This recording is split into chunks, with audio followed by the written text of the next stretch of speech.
Sveiki visi regbio mylėtojai, su dėmesiu netrukus Pietinio derbis, turbūt vienas didžiausių regbio renginių. Ir čia, kaip visada, Pietinio derbyje, Vairas Kalvis Jupoja ir Baltraks Šiauliai. Likus 10 minučių atrodė, kad jau viskas baigta. Kas pasikeitė per paskutinės 10 minučių? Sugebėtų ištraukti lygiasias?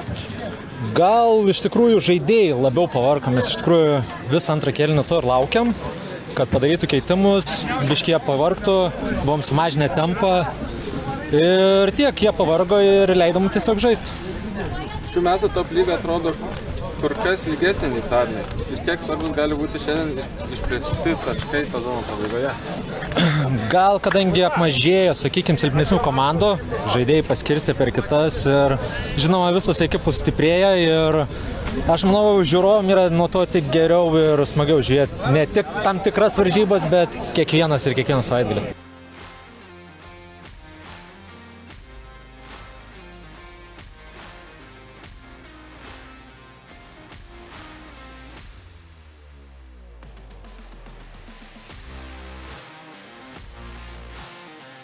Tai likus 10 minučių praradom varžybų kontrolę, užspirinėjo kojas, nesusitvarkėm su kamuoliu savo pusėj, klydom, varžovai pajuto, kad gali žaisti ir tiesiog atakavo mumis ir prisivijo. Kiek šios lygiosios gali nešti chaosą turnyrinę lentelę? Oi, neįsivaizduoju, sezonas labai ilgas, tai kiekvienas varžybas yra svarbios, bet tai manau įtakos, tie prarasti taškai.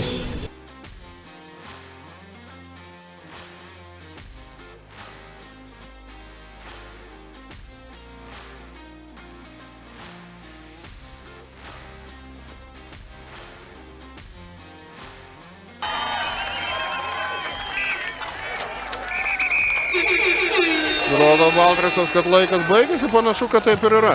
29 galutinis rungtynių rezultatas ir į turnyrinę lentelę panašu, kad po 3 taškus įsirašys abi komandas. Ir tai tik tai dar didesnė intriga kelia Baltijos top lygoje.